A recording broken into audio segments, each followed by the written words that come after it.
Good morning. So I'm cooking breakfast this morning, just having a bit of a, going to go and have a bit of a half day off as it were. Changing topics today, I've been covering the situation in Wellington. Obviously we've got the situation in Ukraine. Now I'm not going to turn around a position about for or against today. What I'm just making is an observation. It's how, bang, a week ago, nobody really knew much or gave a shit about the Ukraine. Now suddenly everyone's very, very passionate about it, and they go, oh, terrible, terrible Russia, because that's what's been pasted all on the NBC, the ABC, the BBC, all the people that brought you weapons of mass destruction in Iraq, all the people that didn't carry on about, give you any coverage of the bombing of places like, Libya, other places where you haven't given a shit about any of their people. Now, basically, they're promoting the scene. Flashing on the news, babies, pigs being carried across. Everyone's going, oh, Putin is such a bastard. Though, of course, what none of these stories actually do is give you guys any context. On 1987, I left high school. It was the height of the perestroika, the Bolshevik, the International Ballistic Continental Peace Talks, basically saying we can't carry on like this. This ultimately led to the creation of perestroika when I was at university, which saw the end of the Cold War and the end of the Soviet Union. So far, so good.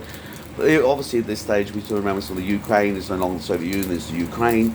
And there was a tacit understanding, this whole approval about the whole idea about ending the Cold War, that, okay, here's the West over here, here's Russia over to the right, and in the middle you have all these countries which were basically going to be buffer states so that they would keep peace because they would be encouraged to be on a neutral zone, and they would be independent but neutral. Well, what we've actually seen is, so at that point, is that NATO, under the George Bush, the Obama, the Clinton, and now the Biden administration, and in fact even the Trump, ironically enough, have just basically been chipping away and chipping into that traditional Russian sphere of influence, placing missile defense systems, placing hard assets, which Russia sees as a threat to the national security, and they've been provoked. So bang, suddenly they're 25 years down, and finally they turn around and they respond back into Dobstan, and it was like, oh, you bastard! No one's talking about the historical context of what's happened 25 years before this in relation to NATO's constant expansions into this area. And it's not just the constant expansion into these areas, this is allowing these big water companies, these big power companies to go in there, and these big banks to go in there and rate these areas silly. So they've basically been, all these areas have been experiencing kind of like a little form of Rogernomics in that area. They haven't really received democracy. What they've received is neoliberalism. So it's basically a corporate-dominated form of democracy. Russia, of course, doesn't want this. They're very nationalistic orientated, and that was largely what saw the rise of Putin. The Russian people were actually absolutely frustrated when they did drop the Iron Curtain on all these all these Western banks, corporations just swooped into Russia, got very, very buddy with these former Cold War types. They started raping the kind of the area in terms of, again, for its critical water infrastructure, its power infrastructure, in its primary industries. And that's when Putin turned around on the back of the White Revolution in 1999 and turned around and said, no, we're not going to do this anymore. And they kicked these countries actually out, and they kicked out the countries that they could tab that had been basically involved in tax evasion. So, say for example, the sell-off of the Yukos oil, which involved shareholders such as former far right-wing neoconservative Richard B. Allen, who lives down in Queenstown and helps advise the national government, helped get John Key elected. Well, he was a shareholder. They were forced to sell. They were forced to do the sales through Renaissance Banks, which is Stephen Jennings in New Zealand, who's the head of our business roundtable. Renaissance was helping all these Western oligarchs that were partnering up with the old Russian schoolboys to rape Russia silly. Well, they handled the sales of that, and amongst all of that is the whole issue of the fact that Yukos was never actually paying any taxes.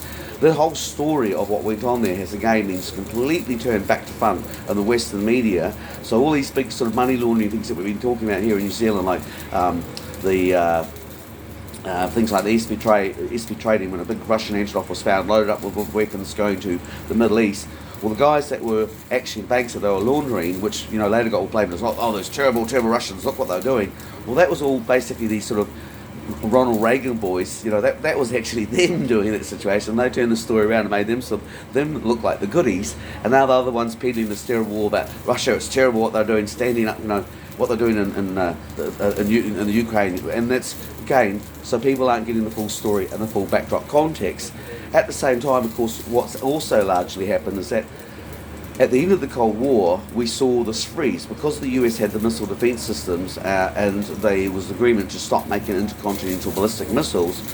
Cool, but then America turned around and they started making these hypersonic missiles. So these are the same sort of things that Rocket Lab is designing, and that's the backbone. They make those things, they get sold to the West, they then get turned into carrying nuclear weapons. So that's what New Zealand's involved. We're busily in the business of creating infrastructure that allows nuclear weapons to be launched. So we've been doing helping the West, America, NATO do this. So Russia again turns around and feels provoked. Response, they've been increasing their particular production and design of these tactical hypersonic missiles. So we're talking, the speed of these things is terrifying. 7 minutes, Beijing to Washington, bam, game all over. That's how much time you've got to work out whether actually it's a real dot on the screen or a malfunction. Throw things in like AI into the equation, and you've got a terrifying situation of their ability to provoke full-scale nuclear war. That's why we're sitting at 100 seconds to midnight right now. Now, the final part of the equation, which of course isn't getting reported in the media, is that when you actually look at the groups that are fighting these groups, these paramilitary and militia groups like the Azov Battalion, these battalions are fully, absolutely neo-Nazi. So these are the same battalions that can be affiliated with the shooter that went into Christchurch and shot up all those people. He was wearing one of those badges. That was the Azov mission patch. He had on the dog tags and he had on his pack.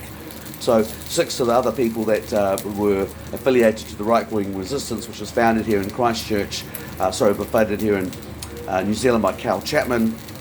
And Christchurch, we had companies like Minerva Security who in the 1980s were providing right-wing guerrillas to help fight the wars in Nicaragua for the Iran-Contra boys.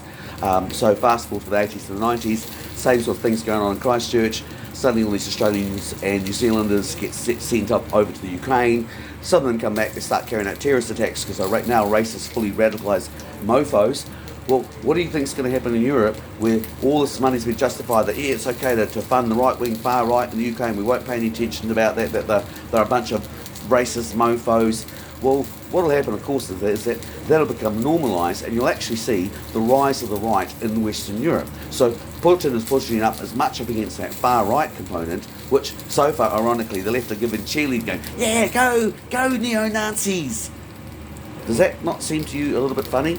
Anyway, that's my little take on that, and I'm now going to go finish cooking breakfast as the world burns to a crisp.